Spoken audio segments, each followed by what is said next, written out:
बात कर रहे हैं सेट्स का। तो इसके पहले वाले वीडियो में हमने बताया था सबसेट एंड सुपर सेट के बारे में। तो आज हम देखेंगे नेक्स्ट पॉइंट हमारा पावर सेट। तो पावर सेट क्या होता है वो देखना है हमें। तो अगर हम पावर सेट की बात करें तो ये सबसेट की तरह ही होता है, बस उस सबसेट को हम एक सेट में लिख देते हैं तो उसी को पावर सेट बोलते हैं। जैसे कि मैं अगर इसको डिफाइन करना चाहूँ तो इसका डेफिनेशन होगा the set of all subset of a set A of a given set ए। तो ये हमारा डेफिनेशन है पावर सेट का। अगर हम किसी सेट ए का अगर सारा सबसेट एक सेट में लिख देते हैं तो उसी को हम पावर सेट बोलते हैं। तो is called power set of A. और इसे हम रिप्रेजेंट करेंगे। इसे रिप्रेजेंट करना है एक नोटेशन से जिसको हम पी ऑफ ए भी बुला सकते हैं इसे। तो ये पावर सेट ऑफ ए जो है इसे हम रिप्रेजेंट करने का जो वे है वो मैं ऐसे लिखूँगा पी ऑफ ए। इसको पी ऑफ ए से डिनोट किया जाता है। तो अगर हम किसी सेट की बात करें, जैसे कि हमने let a set A equal to, हमने एन एलिमेंट लिए हैं A1 A2 A3 dot dot dot AN।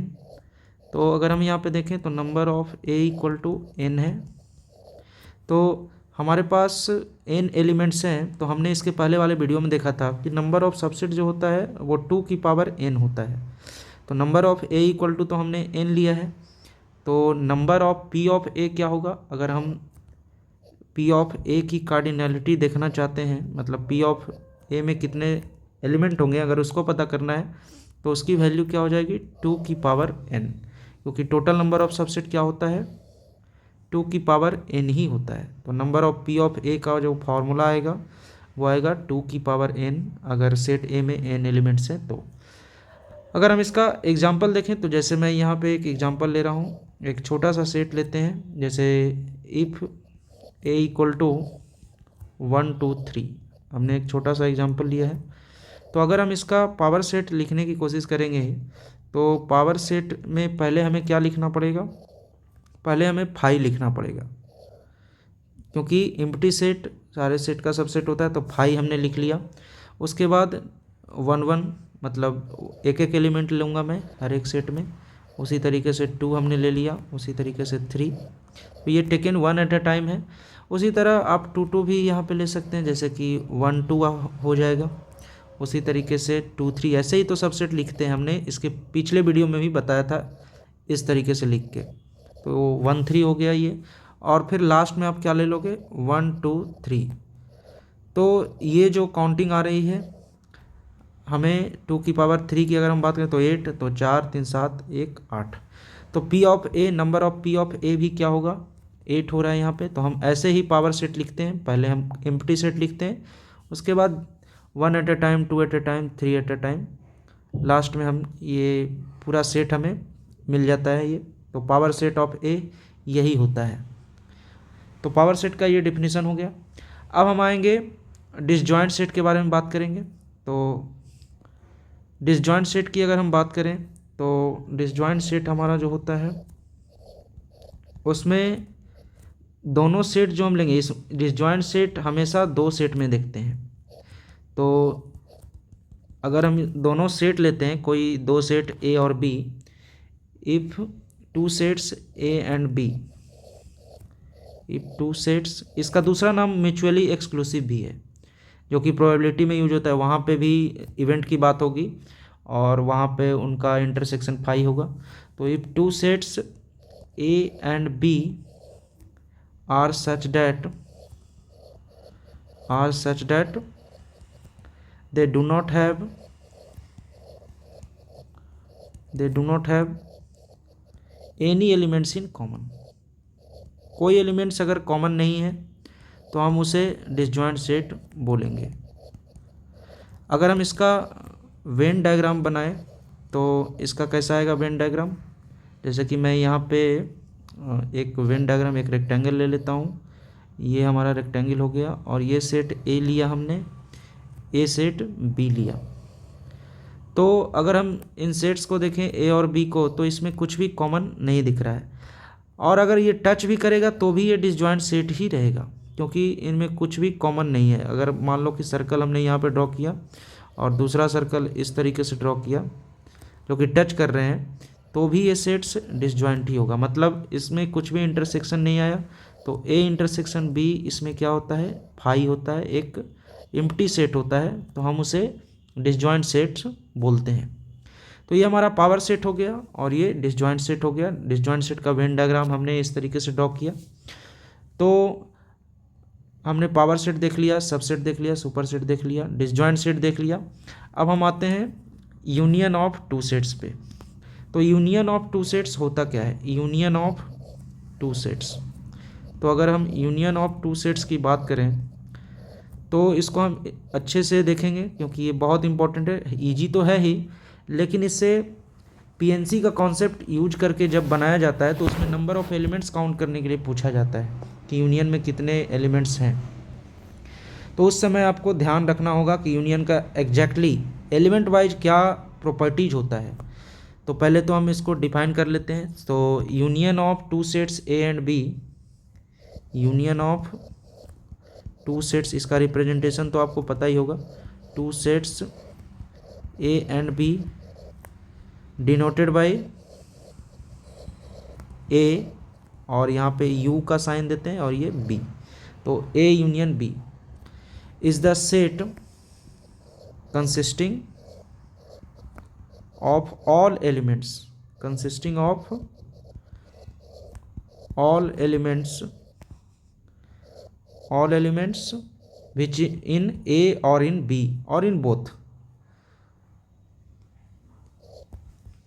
या विच लाई इन ए, या फिर ऐसे भी बोल सकते हैं इसको, विच इज इन ए। इस बात को ध्यान में रखिएगा, जो जो हम लिख रहे हैं यहाँ पे, विच इज इन ए और इन बी और इन बोथ, या तो ए में होगा, या तो बी में होगा, या तो दोनों में होगा। तो अगर हम सेंटेंस वाइज देखें तो हमारा मेन ये होता है यूनियन का मतलब। लेकिन कभी कभी ये सोचते हैं लोग कि हाँ या तो ए में होगा या तो बी में होगा, और ए और बी दोनों में नहीं हो सकता, ऐसा होता है यहाँ पे अगर यूनियन की बात करें तो। लेकिन ऐसा नहीं होता है, या तो ए में होगा, या तो बी में होगा, या तो ए और बी दोनों में होगा, ए एंड बी दोनों में। तो ए यूनियन बी को अगर हम डिफाइन करें तो A union B equal to हम क्या लिखेंगे, x is such that x belongs to A और एक्स बिलोंग्स टू बी। इस तरीके से हम डिफाइन करेंगे। अब हम इसके वेन डायग्राम से अगर हम बात करें तो वेन डायग्राम इसका क्या आएगा, ए यूनियन बी का इस तरीके से हमने एक रेक्टेंगल लिया, ये हमारा सेट ए है और ये हमारा सेट बी है। तो अगर हम सेट ए और सेट बी की बात करें तो अगर हम यहाँ पे ए हमने लिख दिया, ये बी, तो हम क्या देख रहे हैं, या तो ए में होगा या तो बी में होगा। तो हमने यहाँ पे क्या देखा, अगर ये एलिमेंट हमने मान लो कि ये एलिमेंट हमने लिया, अगर ये यहाँ पे भी होगा तो यही बात हो गई ना, ए और बी ही हो गई। तो इसीलिए हमने जब हम सेट बिल्डर फॉर्म इसका लिखे हैं तो इस तरीके से लिखे हैं, या तो ए में है या तो बी में है, दोनों बातें सही हो रही है। इसीलिए हमने एक्स बिलोंग्स टू ए और एक्स बिलोंग्स टू बी लिखा है।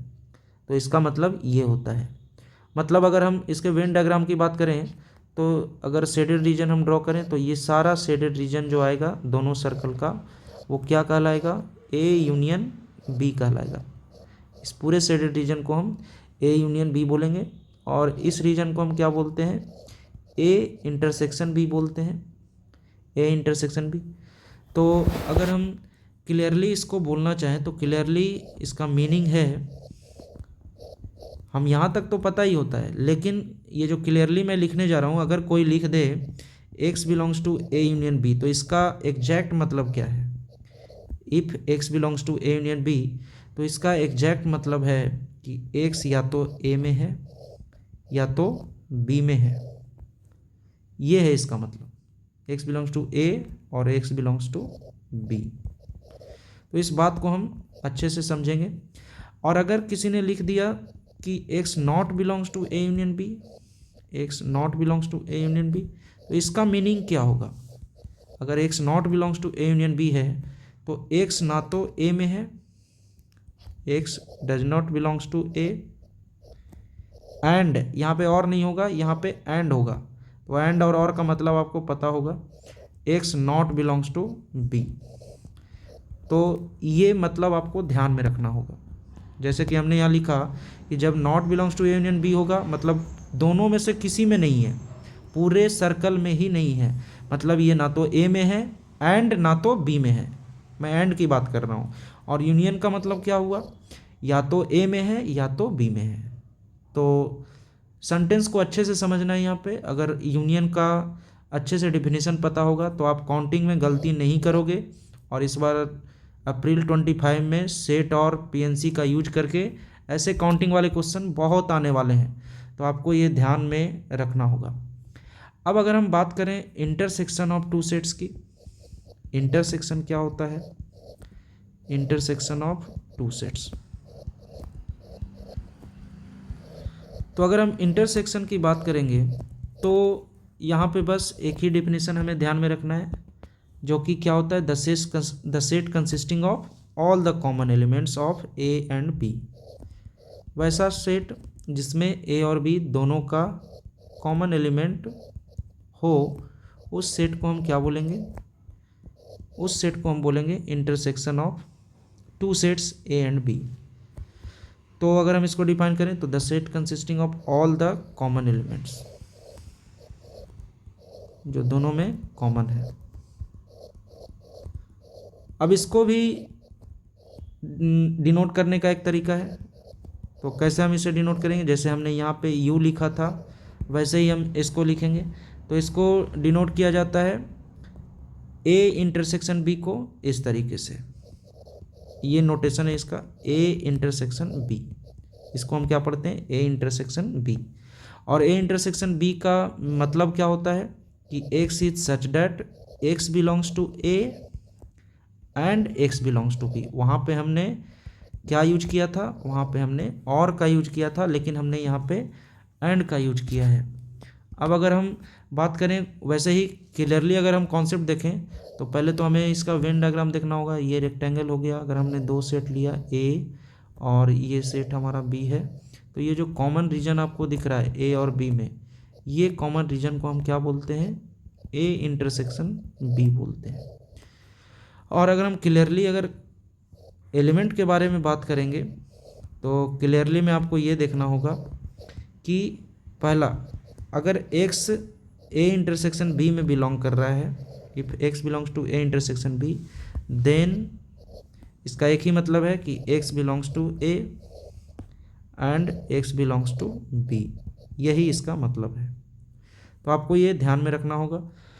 अब अगर नॉट बिलोंग्स टू की बात करेंगे तो यहाँ पे जो आपने डिमॉर्गन्स लॉ पहले भी पढ़ा होगा, मैं यहाँ भी बताऊँगा, तो यही डिमॉर्गन्स लॉ का कॉन्सेप्ट यहाँ पे भी यूज होता है। जैसे हमने यहाँ पे क्या बोला, not belongs to A intersection B, इसका मतलब अब एंड जो है और में कन्वर्ट हो जाएगा। जैसे कि यहाँ पे यूनियन में लिया था तो और किस में कन्वर्ट हो गया था? एंड में, मतलब यूनियन इंटरसेक्शन में कन्वर्ट हो रहा है।